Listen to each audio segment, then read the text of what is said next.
First of all, ladies and gentlemen, welcome to this press conference.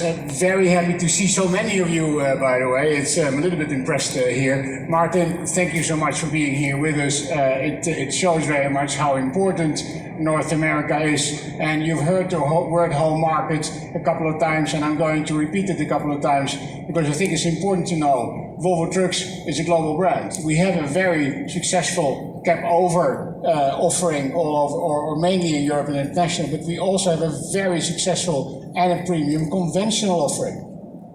And that conventional offering, what you by the way see in all its glory around you, is designed here, it's developed here, it's built here, it's sold here, it's serviced here.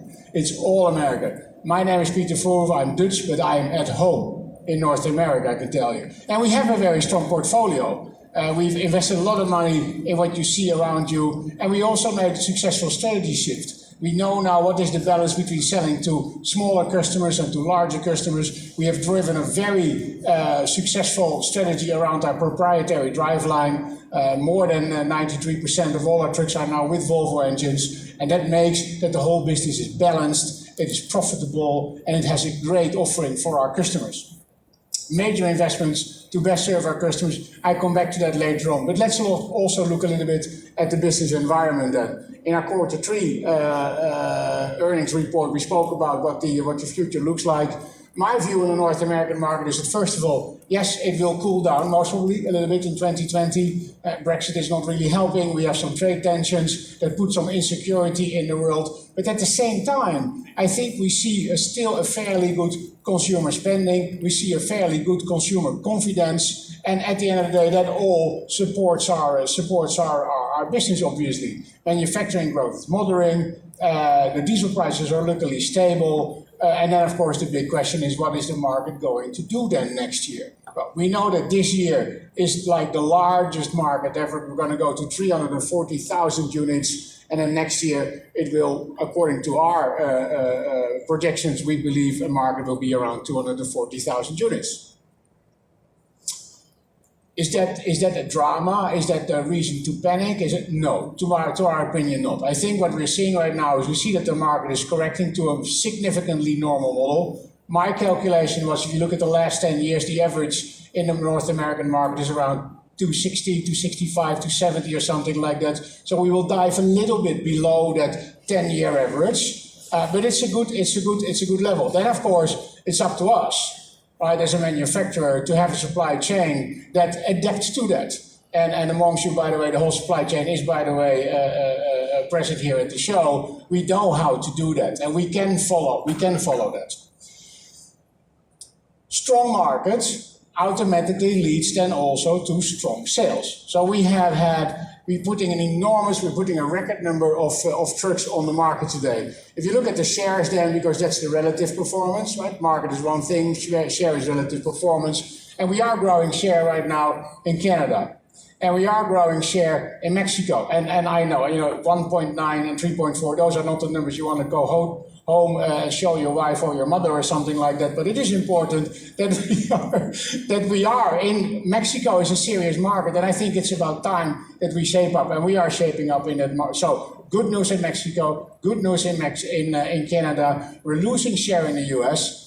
That's not nice. Again, your mother doesn't want to hear that. However, at the same time, in the beginning of the year, we came slow to the market. We had some constraints in our delivery capacity, and we're catching up right now. We saw a very good July. We saw a very good August. There was a bit of a lull in September in our market share, but the outlook for quarter 4 is really good. And then, of course, the market is growing. Ladies and gentlemen, I would have liked to show you better figures, but we're going there, and I think the outlook is really, really healthy going forward. All right. Not only is the market changing, I think we can be bold enough to say we are driving the change where it comes to connectivity, where it comes to automation, and where it comes to electromobility. And I would like to draw your attention to that arena in the middle there, which is called Connecting the Bigger Picture. I all invite you to go in there today, because that's what I call connectivity world. Connectivity world. If automation, connectivity, and electromobility come together, you get what you see in there. With us, it's not only about showing an autonomous truck. By the way, we don't show autonomous trucks We sell autonomous solutions. We even have now Volvo autonomous solutions as a separate business area. We have Brunei, which is now live as a commercial undertaking. We have with DFDS, Vera is a commercial undertaking. It's not only showing, it's selling. But if it all comes together, then you connect the bigger picture. And that's what we want to what we would like to show you there. Now, before I go to electromobility, first let's hold on connectivity. Because, and Martin mentioned 1 million connected assets, be that Volvo construction equipment machines, be that buses, be that trucks. By the way, of the trucks, of the 1 in a million, 560,000 of those are Volvo trucks worldwide. So how does it work in our home market? Well, in our home market, we have 200,000 connected Volvo trucks. And I think we can easily say here, because the whole stand is about connectivity, as you can see, ladies and gentlemen, I think we can easily say we lead the market in connectivity and uptime. And why do I say that? Because the figures speak for itself. And why is this so important? Because connectivity, and with the different offerings that we have, we drive uptime and we drive sustainability. And I've explained to you how that works with one example. Remote diagnostics allows us to predict when a certain component needs to be replaced. In other words, we can avoid that there is unplanned downtime, which basically means we'll send you to a dealer in time and then the truck continues to drive. The same thing with over-the-air downloads. There's a lot of software in our trucks. You don't have to go to the dealership anymore. You go to wherever you are loading or unloading, and you download the software update. That helps uptime. That drives customer success. We had a good dinner last night where we heard that once more. It drives customer success, but driving trucks also are good for the environment. You don't want stop and go, and you don't want stop and stay still. You want constant driving. It's good for the sustainability as well. And ladies and gentlemen, this is not just a PowerPoint presentation. We are walking the talk. Only in the last 6 months, we have added new components to remote diagnostic, right? So you start with some components that you can predict, but now we are predicting, we are increasing the scope of the number of components in the truck that we can follow on wear and tear, and then communicate with our customers to go in and do the necessary maintenance. We introduced over-the-air parameter plus. What that basically means is that simple. If you have a truck and you normally are in dry van operations, and then all of a sudden you would go into bulk, which can happen. You need a different gear shifting pattern in your I-shift. So basically what we can do, we can over the air, we can then change the program for your I-shift gearbox and have a better shifting pattern. Then we introduced a collaboration with Trimble on fleet management. We have a collaboration with SES on remote diagnostics through artificial intelligence. And we have new dynamic maintenance service, and we're now also working together with Geotab for electronic logging. Connectivity is not a PowerPoint slide. Connectivity is a tool that our customers are using, that we are seeing, which we are driving uptime. And ladies and gentlemen, again, we were talking about Sweden and the US. I am Dutch. I am not the modest man in the whole world, but I can tell you one thing. We are leading. We're leading in this area. And we are ready to take it to the next level. And if you ask me, what is the next level? My next level is a higher level of customer success, customer satisfaction. Ultimately, what we want to do is we want to drive the success of our customers. If our customers are successful, then we are successful. And with the substantial investments that we have done in the market, with our connectivity, and with our, and I will talk about that shortly, our electric offering, we can drive that customer success. We can take it to the next level.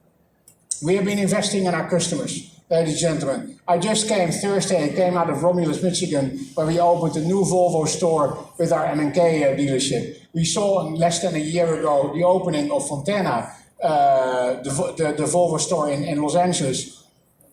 98 bays and most probably the largest store in the world. And we see these openings of these dealerships continuously. It means that our partners, our dealers are very confident in the future. And it means also, because it is so important, because that's where it happens. Like selling the truck is one thing, but ultimately using it and making sure it is maintained and we drive the uptime, that happens at the customer interaction point, that happens in the dealerships. And I can easily say we have a dealership network right now that is on par with everybody else. We're a little bit of a young brand. I think we started in 1981 or something like that, but now we are on par with an American dealer network that is, can I use the word kick-ass? It's really good, and it's really, you can be proud of that. The product offering, I've been talking about that. Then let's talk about the Uptime Center, which you see there. The Uptime Center is basically the center where all this connectivity comes together. That's where we have all our people monitoring the trucks, taking the calls, making the calls, right? Old-fashioned customer contact center, you pick up the phone now we pick up the phone to call and go out and be proactive and be predictive. That's in our Uptime Center. And then our factory in New River Valley, where everything is produced. There we announced in June an investment of $400 million over the next 6 years, and we're going to create 770 jobs over there. And why? Because we believe in this market, and we believe in the whole setup that we have here for you. Ladies and gentlemen, we are proudly assembled in the USA. And let me once more repeat what Martin said. We proudly assemble everything in the USA. Every truck that is sold, every Volvo truck that is sold in the US is put together by American families in the River Valley. 3,500 families alone work on the success of these trucks and our customers. One of the reasons, by the way, that we're doing investments in the River Valley is that we have a new child in the family, and it's electrifying, to use the old Grease movie. We are going to, and we have announced already, VNR Electric. The VNR with a fully electric driveline that is now ready to go into the market. We have a cooperation with the state of California, with the California Air Resources Board, which is called the LIGHTS Project. Low impact, green, heavy transport solution. What we're doing here is not showing that we have an electric truck that can drive from this side of the podium to that side of the podium. What we're doing with LIGHTS is we're showing an end-to-end solution. So together with our customers DHE and NFI, who are going to try out the trucks in the Port of Long Beach and in the Port of Los Angeles, which is a fairly polluted area, we're going to show how you can drive with a low-impact transport solution. Our dealer Fontana is involved over there. The grid is involved over there. We're looking at renewable energy. And what we want to show end-to-end, and that's what we show in connectivity world there as well, we want to show end-to-end how this is going to work. And this is a joint project between Volvo and the state of California, or CARB, I should say. $45 million came from CARB. $45 million came from us. That's $90 million together. That, ladies and gentlemen, is the largest government-funded project in terms of electromobility in this country. It's the largest, and we're very proud of that, and we're very proud and honored as well that we were chosen to do this task. And the truck is here. Two weeks ago, I had my boss, Roger Alm, who is the global president of Volvo Trucks here, and we were looking at I will show you in a second, by the way, we were driving the VNR electric as well, but before I do that, so it can drive because we have now the certificates from the authorities to go on the road. We have our customers ready to go. It's in testing mode, but we are shipping them right now to California. 5 will go now, 18 will go in 2020, and by the end of 2020, then, ladies and gentlemen, we are ready to sell. We're ready to take the orders, and we're ready to make this planet a cleaner planet.